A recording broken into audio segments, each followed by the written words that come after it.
The year is 1986. We have just seen a rough cut of the film Star Trek IV, The Voyage Home, more commonly known as Star Trek, The Whale One, and we are going to fix it. Cue the intro.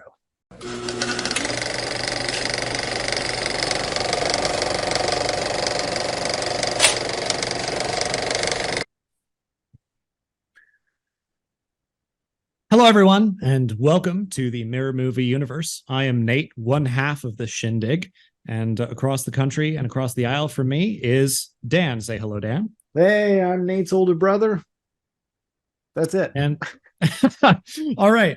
And we are going to talk about, like Dan said in the intro, Star Trek IV, The Voyage Home. Came out in 1986 and is one of what Star Trek fans would say are the good Star Trek movies. Some people say that the even numbered ones are good and the odd one numbers suck. I don't subscribe completely to that, but I think that Voyage Home is pretty darn good. And in order to talk about it, we're going to have to talk about what happens in it first. So in the beginning of Voyage Home, our intrepid heroes are aboard a Klingon battlecruiser named the HMS Bounty, which they have renamed to a classic Earth ship because Star Trek loves nodding to old Navy stuff. And they're aboard this battlecruiser heading back towards Earth to face trial for blowing up the Enterprise and committing mutiny in Star Trek III: The Search for Spock. Watch for an episode on that later. And on the way back to Earth, they discover that this giant alien force with a big scary electrical field is headed towards Earth. If you heard our episode about motion picture, this will sound familiar. And it's headed towards Earth, and it's messing up all of the weather and all of this kind of stuff. And they are sending a bunch of signals to it, trying to talk to it, but it's not talking to them, and it's sending the signal to Earth that's really screwing a lot of stuff up. They find out that this signal is meant for humpback whales. An extinct species in the 24th century, and they are unable to communicate to it without humpback whales present. A fixture of the original series that Star Trek did a couple of times was the ability to time travel by slinging themselves around the sun. And Kirk basically says, "Well, I'm going to do that and go get some humpback whales in the 20th century," and runs around the sun while Earth is boiling to get shot back to 1986, present day in Star Trek. And they land in Golden Gate Park in San Francisco with their little Klingon battlecruiser, cloaked so no one can see it. And for a couple of days, they run around San Francisco looking for whales. They eventually find a pair of humpback whales named George and Gracie at the Cetacean Institute in Sausalito, which is not a real place, but I'll talk about that later. And just before George and Gracie are about to be killed by some hunters when they're released, they beam them up into the Klingon battlecruiser and come back and save the world. We get a lot of great moments with all of the Star Trek crew running around San Francisco, not understanding the ways of the past. Spock doesn't understand how to swear. He doesn't understand the hell how to swear, which is really fun. Chekhov is mistaken for a Russian spy, of course. Scotty invents transparent aluminum, and Kirk has a wonderful romance with the doctor of the Cetacean Institute, who ends up coming back to the future with the rest of the crew. It's a wonderful film. It's a lot of fun, but there's still stuff to fix about it, I think. So Dan, let's hear about your positives, and we'll talk about mine, and we'll go through the what we think of the film. Yeah, this is my favorite Star Trek film by far. It is everything that Star Trek should be. It is so fun. It is so entertaining. It's so incredible. And it's amazing because in any film where you're trying to balance a big cast, a lot of times people don't get stuff to do. In Star Trek films, like most of the time, it's Kirk, Spock, McCoy. Even back to the original series was Kirk, Spock, McCoy. Here, everybody, almost everybody, gets a really great moment. Every joke lands, minus one. Every joke lands. The one that I heard upon rewatch is when Chekhov is hurt and they say, what is this guy? And then they use the R word. Oh, they that do. One is so jarring. I noticed that on my rewatch too. And I forgot about it just now, but it's a very really 1980s thing. Yeah, it's a very 80s thing. Not that excuses it, but it is. Yeah, I'm sure it was very funny in the 80s. Now it's horrendous. Every other joke, though, lands. Scotty talking to the computer, Mhm. McCoy in the hospital being like, "What is this? The Dark Ages?" Yeah, and the lady grows a new kidney. It's Yeah, wonderful. Yeah, it's great. everything. I love Chekhov being like, "I am looking for the nuclear vessels," Mhm. and like everything is so funny. Everything is so entertaining. It's Mhm. paced well. It's acted well. Absolutely incredible. Mhm. It For me, it really completes like a trilogy in Star Trek. Mhm. From the Wrath of Khan to the Search for Spock to the Voyage Home, it Mhm. starts off directly following Search for Spock. Like you said, they bring back Mark Leonard as Sarek, Spock's dad. They bring Mhm. back Robin Curtis as Lieutenant Savick, who is amazing in the Search for Spock. Mhm. It's great to see that direct continuation. For me, those three movies, I know it's not numbered one, two, three, but those three movies are a true trilogy, and you get to see the ramifications of everything that they've had happen. Spock is not himself. He's struggling to understand where he is. Kirk is struggling to be like, Mhm. you knew how to lie before. And Spock's like, I've never lied. He's like, yeah, you did. Like, it's great. Yeah. Um, You don't always have to tell the truth, Spock. yes. Yeah. Oh my God. Catherine Hicks is amazing as Dr. Mhm. Gillian Taylor. Mhm. Absolutely fantastic. She plays it incredibly well. It's a great character too. She's smart, she's Mhm. capable, she's tenacious, just fantastic throughout the whole thing. Weirdly, because we recorded this the same day as the motion picture, you Mhm. realize that's the mom and the dad from Seventh Heaven, right? She's the Okay, mom in so Seventh Heaven, and Decker is the dad in. It's a weird coincidence. so this will date me. We haven't said how old we are. We said in the first episode that there's like 8 years between us. Yeah, yeah. I've never seen a single episode of that show, Well, you and should go now back they and know that watch I'm them. the younger one. It's amazing. Yeah. But anyway, I love the ending with her character too. So they get back to the future, and Kirk is like, "Hey," and she's like, "I've got stuff to do." Like she totally Mhm. blows him off. She's independent, capable. She does her own thing. Absolutely love it. Mhm. And I've said before, good science fiction is entertaining and it has Mhm. a good message. It makes you think. I love this message. Mhm. Environmentalism stuff, it's probably kind of heavy handed for the Mhm. 80s, but it's really subtle today. Mhm. I love it. Like this idea of keeping our creatures of this planet safe and protected and everything else. It's great. It like Mhm. truly, absolutely love this movie. All right.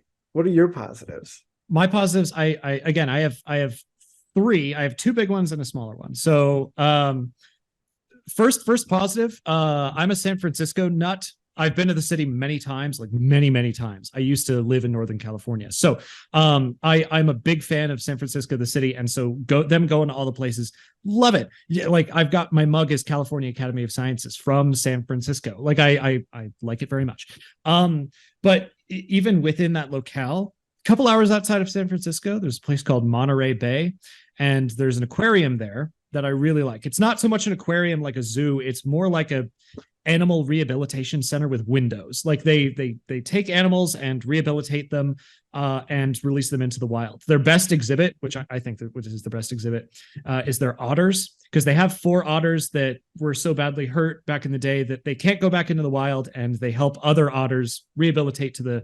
rehabilitate and then go back into the wild so they can socialize them, and it's great. It's the Cetacean Institute in Star Trek 4. Like I was watching this movie and I'm like, hey, that's Monterey. I've been there many times. I love it. And so they didn't build a set for that. Like I've stood at the window where you see Spock like swimming with the whales and stuff. They put sharks in there in the actual aquarium, but um it's really cool. And that was one of the things I love. Like they actually used a real like rehabilitation and research institute for the whales. They just renamed it, which I think is great. The other thing, and this is the reason why we're recording these on the same day, I think. Star Trek 4 is everything the motion picture could have been. Yeah. There's a big alien force coming to Earth that's trying to communicate with an old existing thing that doesn't exist anymore. In Star Trek 4, it's humpback whales, and in Star Trek 1, it's old NASA.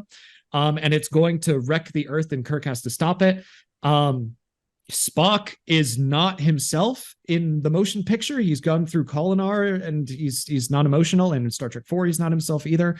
And there's this general concept of, it's the same things going on. A lot of parallels. And Star Trek 4 is infinitely more fun, and gives everyone their little moments. And then the last thing, this tiny little thing is that, and I didn't remember this from when I was a kid watching it, but I watched it a couple of days ago. And it opens with like, this movie is dedicated to the astronauts aboard the Space Shuttle Challenger, which blew up in January of '86. And I remember watching this movie as a kid and being like, what is that? And mom and dad telling me about it. And so I think it's beautiful that they gave a nod to the actual astronauts who perished in that terrible accident. And as like sobering as that is, I don't think it detracts from the fun of the film. It's just a great thing. But every time they tie Star Trek back to real space stuff, I'm there. They named a space shuttle Enterprise. They named a real space shuttle Enterprise, and I'm a huge fan. And anytime they tie it back is a huge positive for me. So those are my big two and my little one. But that's what I think about Star Trek 4. I love it to death. I think it's great. Yeah. I think, you talk about when you saw it as a kid. I think this is the first Star Trek film that I saw, and I remember being so confused as to why they were aboard this Klingon ship. But it is like, it's so fun, and everybody is so true to character throughout the whole thing.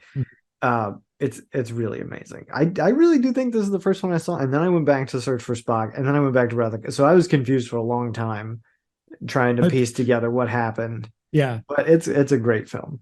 I managed to watch them in order. I watched 1, 2, 3, 4, and then I didn't see 5 and 6 until I was halfway through college. Didn't see them until much later. But there was a stretch, I think, when you were a teenager and I was a literal kid, where we just got 1, 2, 3, 4 from Blockbuster, and I watched it like this. So I was never confused. But there was, definitely an increase in enjoyment for me as they went along. Yeah, for sure. So yeah, cool. All right, Dan. So as much as you like Star Trek 4, The Voyage Home, the whale one. It wouldn't be an episode of this show if you didn't fix something about it. So it's 1986. You're a studio exec at Paramount, and you've just seen a rough cut of the film. What are you going to nudge in the right direction to make this the perfect movie? So I think that really, really good movies are so much fun to pick out something to fix. And I kind of alluded to this earlier. Everybody gets a really great moment in this except Sulu. Like, genuinely, he flies the helicopter. There's kind of that moment where Dr. Taylor sees him flying this helicopter into the cloaked ship and lowering this thing in. That's really all he does. There's this kind of montage sequence when he's on a military base and he's just like, I used to fly helicopters. And they give him one. How? How? Yeah. Give me like a 5-minute scene. It can be less than that. It can be like a 3-minute scene. How does he get it? Does he forge credentials? Does he steal it? Does he con his way onto it? How does he get a military helicopter and fly it around? It would give him like an amazing thing to do and solve kind of a plot hole for me.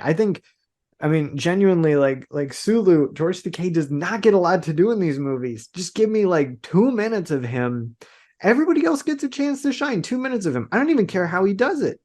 Genuinely, like, make something up. Like I said, he can steal it. He could shoot up the whole base and take it. I don't care. Like, does he give it back? Does he like fly it back and be like, thanks for letting me borrow that? They can transport it back. Why not? They can transport. They transported whales. They can transport a helicopter. They probably can, but like, that's all I want. Like, give Sulu a moment to shine. And how does he get the helicopter? That's it. Yeah. Okay. So you're wrong. Okay. So I'm with you. It's implausible that he could get that helicopter off of a military base. And by the way, that's a Bell UH-1 Iroquois. All right. I used to work on helicopters. I know helicopters. So, well, I didn't used to work on helicopters. I used to work rotorcraft aeromechanics. It's a long story, but it wasn't even military surplus in 86. Like it was still the military helicopter, Yeah. right? It's the helicopter from Vietnam. And the idea that he could just walk on and get it is kind of ludicrous. There's a lot of ludicrous things about this movie though, and I let it slide because the bit where he's like, "Oh, I used to fly something like this in my academy days," I thought was really charming. I love that part where he's like, "Oh, Yeah. it's old, I yes, love but that too. Just give interesting." me more of it. Sure, sure, but you're wrong because he's not. He still does more than another character. And you can look at my little notes. I'll send a screenshot to you afterwards. My fix is giving someone else a moment because I think that Sulu he has his thing. I think that that's great. And I think that as entertaining as he is in this movie, that's what propelled him to getting that's what propelled George Takei to get like his own ship in a later Star Trek movie. I think it's 5 or 6. He's got his own ship doing cool stuff. But I agree that not everyone gets a cool moment. All right, is that your fix? What's your fix? Who are you going to give a moment to? Uhura doesn't have a cool moment at all. She's just there with Chekhov while he's looking for the nuclear whistles and nuclear vessels. I said nuclear whistles. She's just there with Chekhov, and then she doesn't do much else in the movie. If you shot like an insert scene and said, "Hey, like, this old Bell telephone and telegraph switchboard, I understand how this works because it's very primitive. Boop, boop, boop. Then we're gonna spoof a call to get Chekhov out of the hospital, or you know what? No, forget this. Combine them. If you want Sulu to get the helicopter off the military base, have Uhura spoof a call and be like, this representative from this military contractor is going to come and check out one of your helicopters. You give him all the stuff he wants, and then the military guy's like, what are their credentials? And he's like, it's coming from the right number. We have this newfangled caller ID. Like, that would be something that I would love to see because early in the film she figures out that it's she does the thing with the whale sounds underwater, and then she's with Chekhov and she gets beamed out. I mean, I think the thing with the whale sounds underwater is really cool that she pieces that together and stuff. And as a communications officer back in time, there's not much else to do, but I love where you're going with this. Combine it, give them both a moment. She gets a little thing where she can be like, dude, I know how to do this. I'll patch it in. I'll fake the call. Love it. Sulu comes in. He does that thing. Yeah. Give both of them a chance to shine. Right. Because they manufactured all of this. There was like, you could have had for example, you could have had the Klingon ship just make a force field, but they make it so Scotty has to go out and invent transparent aluminum. And I have 2 degrees in engineering. When transparent aluminum was actually invented in like 2017, like people were freaking out. They're like, "Oh my God, Star Trek's real." It's actually like an aluminum silicate alloy. It doesn't matter. None of you care, but I do. And they just make this problem up for Scotty to solve. Make up a problem for her to solve. And the perfect problem is Sulu getting the helicopter off the base, because how else is he going to do it? I think he has enough of a moment to shine, but if you let Uhura do something, it makes that more plausible. That's just me. I'm good with it. Yeah. All right. So, what do you think? Do you think that that's great? We've never done this before. We've combined our 2 fixes into one. Give Uhura and Sulu a moment together. Both of them get a little bit of extra time in this film. Other than that, I think it's like pretty darn perfect. It's not my favorite Star Trek film. We'll get to that later, but I'm an old school fanboy of Wrath of Khan, and we'll get that episode recorded and out to you guys so you can listen. But in the meantime, tell us what you'd fix about Voyage Home, and tell us, if you have to choose between one, Sulu and Uhura, who needs more screen time? Who needs extra stuff? Because that's the fight the internet wants to have: a Sulu versus Uhura. Why not? Because we got to argue about something in this day and age. Anyway, I think unless you've got anything else to say about Voyage Home, we'll call that an episode. A pretty darn fun one to talk about. Yeah. Like, comment, subscribe, all the bull crap. And thank you for joining us. Yeah. We know that your time is precious, especially when you're taking a dump at the office. So thank you for choosing us to listen to for that moment. All right. on that note, we'll see you next time. See All you, right. everybody. Bye, everybody.